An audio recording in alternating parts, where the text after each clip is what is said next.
Hari ini kita akan belajar tentang kerjasama dalam diskusi dan pelajaran yang lainnya. Diskusi adalah pertemuan beberapa orang untuk bertukar pendapat.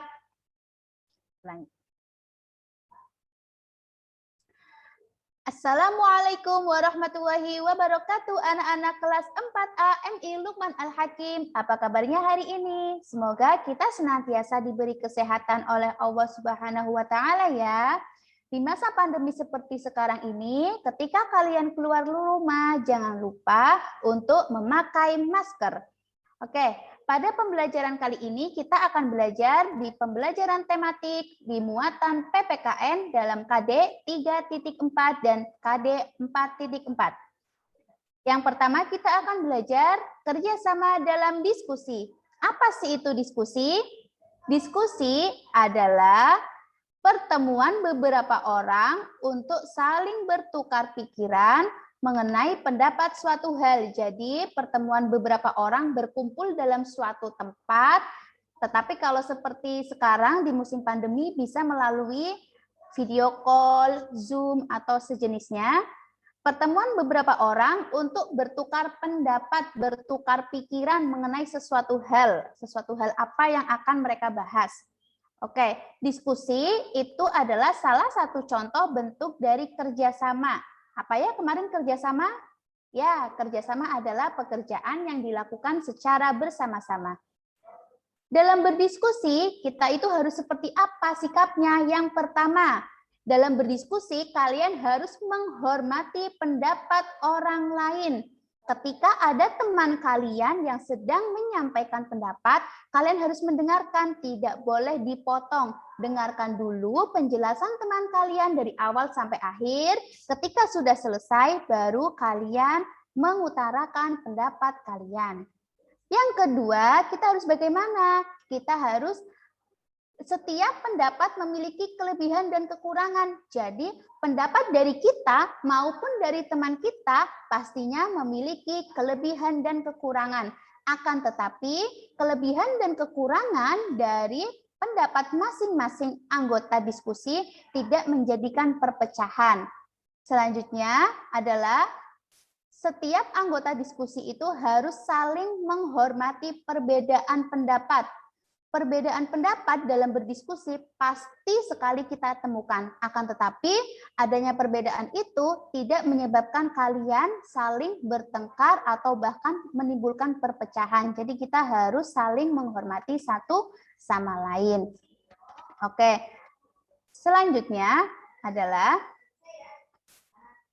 di materi selanjutnya yaitu manfaat saling menghormati pendapat dalam berdiskusi. Apa sih manfaat dari saling menghormati pendapat antar anggota dalam berdiskusi? Ternyata banyak manfaatnya loh anak-anak. Yang pertama adalah terciptanya kerukunan dan kebersamaan. Jadi dengan kalian saling menghormati antar anggota diskusi akan tercipta kerukunan dan kebersamaan. Selain itu, yang kedua, menambah pengetahuan. Nah, menambah pengetahuan yang tadinya kalian tidak memahami sesuatu hal, dengan adanya pendapat atau ide dari teman kalian yang lain, maka kalian akan menjadi bertambah pengetahuannya.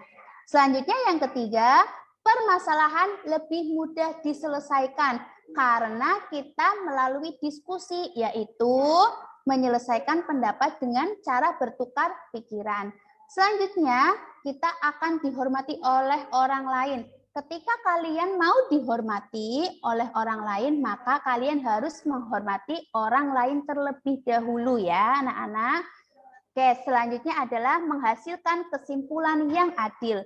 Dalam berdiskusi akan menghasilkan kesimpulan atau keputusan yang adil. Dan kesimpulan atau keputusan itu dilaksanakan secara ikhlas dan dilaksanakan secara bersama-sama. Meskipun nanti pada akhirnya diskusi itu kemungkinan hasilnya adalah tidak seperti yang kalian inginkan, tetapi kalian harus tetap menjalankan hasil diskusi atau hasil musyawarah dengan ikhlas. Selanjutnya yaitu kita ke tujuan dan manfaat kerjasama. Nah, Apa sih manfaatnya kita dalam bekerja sama? Manfaatnya adalah pekerjaan cepat selesai dan ketika dilakukan secara bersama-sama. Kemudian apalagi tujuan dalam kerjasama, yaitu mencapai kesepakatan bersama dan menghargai satu sama lain. Dengan adanya kerjasama, kalian akan mencapai kesepakatan bersama, serta kalian akan belajar caranya menghargai perbedaan satu sama lain. Seperti itu. Selanjutnya, pembelajaran selanjutnya yaitu manfaat kerjasama. Manfaat kerjasama ada beberapa, yaitu yang pertama, membuat pekerjaan cepat selesai. Nah, pekerjaan yang dilakukan secara bersama-sama akan menjadi cepat selesai dan menjadi lebih mudah. Kemudian yang ketiga, menyelesaikan kesulitan bersama. Ketika ada permasalahan yang kalian rasa sulit sekali, silahkan kalian selesaikan dengan cara berdiskusi atau bermusyawarah, maka insya Allah akan menemukan jalan keluarnya atau akan menemukan solusi atau jawaban dari permasalahan yang kalian hadapi. Yang selanjutnya manfaatnya apa kerjasama? Meningkatkan persatuan dan kesatuan. Dengan adanya bekerja sama, kalian akan semakin tambah kuat persatuan dan kesatuannya. Oke, di materi selanjutnya yaitu di pembelajaran yang keenam, keragaman permainan tradisional di Indonesia. Tentunya kalian mengetahui Indonesia itu merupakan negara yang beraneka ragam. Kemarin kita sudah belajar tentang keanekaragaman agama, budaya, sosial. Nah, ternyata Indonesia itu juga punya keragaman permainan tradisional. Permainan tradisional itu adalah permainan yang kalian mainkan di sekitar daerah kalian masing-masing. Permainan tradisional di Indonesia di daerah yang satu dengan daerah yang lainnya tentulah berbeda. Indonesia kaya akan permainan tradisional. Permainan tradisional ada yang dimainkan secara perseorangan atau sendiri-sendiri, bisa kalian lakukan sendiri, dan ada juga yang bisa dilakukan dengan berkelompok. Apa saja sih permainan tradisional yang dilakukan secara sendiri atau perorangan, dan permainan tradisional yang dilakukan secara berkelompok? Yaitu yang pertama ada permainan engklek. Ayo, siapa yang waktu kelas 1, 2, atau 3 masih sering bermain engklek? Ya, permainan engklek itu permainan yang merupakan permainan tradisional secara perorangan. Jadi, ketika kalian bermain engklek, kalian bermainnya yaitu satu-satu. Ya, selanjutnya ada permainan apa lagi ya? Ada permainan, egrang. Permainan egrang adalah permainan dengan menggunakan dua tongkat, apa ya? Dua bambu yang kalian gunakan pada kaki. Egrang itu juga perorangan.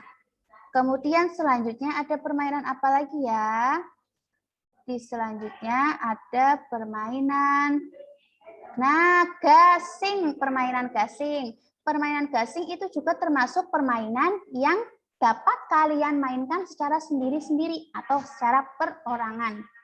Kemudian ada permainan yang selanjutnya yaitu permainan layang-layang. Nah, biasanya nih kalau yang putra ya suka bermain layang-layang, permainan sendiri. Jadi kalian bisa memainkan permainan layang-layang tanpa bantuan orang lain juga bisa. Makanya dikatakan layang-layang sebagai permainan tradisional secara perorangan. Oke, selanjutnya ada permainan tradisional secara berkelompok. Permainan tradisional secara berkelompok artinya permainan ini kalian lakukan secara berkelompok, yaitu memerlukan kekompakan antar anggota tim. Jadi apabila ada salah satu anggota tim yang tidak kompak, maka akan mempengaruhi hasil akhir dari suatu permainan tradisional yang dilakukan secara berkelompok tadi. Yang pertama ada permainan bentengan. Yang selanjutnya ada permainan apa ini? Ada permainan ular naga. Ada permainan ular naga. Kemudian yang ketiga ada permainan apa lagi ya? Untuk yang di permainan yang dilakukan secara berkelompok. Nah, dalam permainan kelompok harus bekerja sama agar dapat memenangkan permainan. Tidak boleh egois atau mau menang sendiri. Karena kalian bermainnya secara berkelompok, jadi kalian harus kompak. Tidak boleh aku mau yang paling hebat. Tidak seperti itu, tetapi harus kelompok. Selanjutnya yaitu manfaat permainan tradisional. Manfaatnya adalah yang pertama, untuk apa saja? Untuk melestarikan budaya bangsa Indonesia. Dengan adanya permainan tradisional itu akan melestarikan budaya bangsa Indonesia. Jadi budaya bangsa Indonesia dapat dilestarikan salah satunya dengan permainan tradisional. Selanjutnya, berolahraga sambil bermain. Nah, dengan bermain permainan tradisional, selain berolahraga menjadi sehat, kalian juga sambil bermain jadi tambah senang. Berolahraga menyehatkan tubuh dan bermain membuat hati gembira. Oke, yang selanjutnya yaitu melatih kesabaran, misalnya bermain secara bergantian. Ya benar, apalagi di permainan secara berkelompok. Kalian harus melatih kesabaran. Tunggu, belum giliran kalian untuk bermain, ya kalian harus menunggu. Tidak, aku yang main terus. Tidak seperti itu. Itu dapat melatih kesabaran. Ternyata permainan tradisional dapat melatih kesabaran. Yang selanjutnya manfaatnya apa dalam permainan tradisional? Yaitu melatih bekerja sama saat bermain secara kelompok. Ya, melatih bekerja sama. Kekompakan antar tim itu sangat diperlukan dalam permainan secara berkelompok. Yang terakhir yaitu bersikap sportif. Apa itu? Lapang dada saat kalah bermain dan tidak sombong saat menang dalam permainan, serta tidak curang dalam bermain. Jadi, dengan adanya permainan tradisional, kalian akan terlatih atau tertanam dalam diri kalian sikap yang sportif. Apa itu sikap sportif? Sikap sportif adalah ketika dalam permainan kalian tidak curang, dan ketika hasilnya ternyata kalian atau kelompok kalian yang menang, kalian tuh tidak sombong, tidak ini loh kelompokku yang paling hebat, ini loh aku yang paling hebat, tidak seperti itu. Kemudian apabila kalian atau kelompok kalian yang mengalami kekalahan, kalian tidak berkecil hati, tidak kelompoknya kalah, pasti ini gara-gara si itu, si A, si B, atau emang kelompok kita kurang bagus nih, kayak gitu. Tidak seperti itu ya. Oke, itu adalah beberapa manfaat dari permainan tradisional. Ustazah cukupkan sekian dalam pembelajaran materi tematik tema 1 subtema 3 muatan PPKN. Silahkan dipelajari lebih lanjut ya. Sekian dari Ustazah, jangan lupa jaga kesehatan dan jaga iman. Assalamualaikum warahmatullahi wabarakatuh.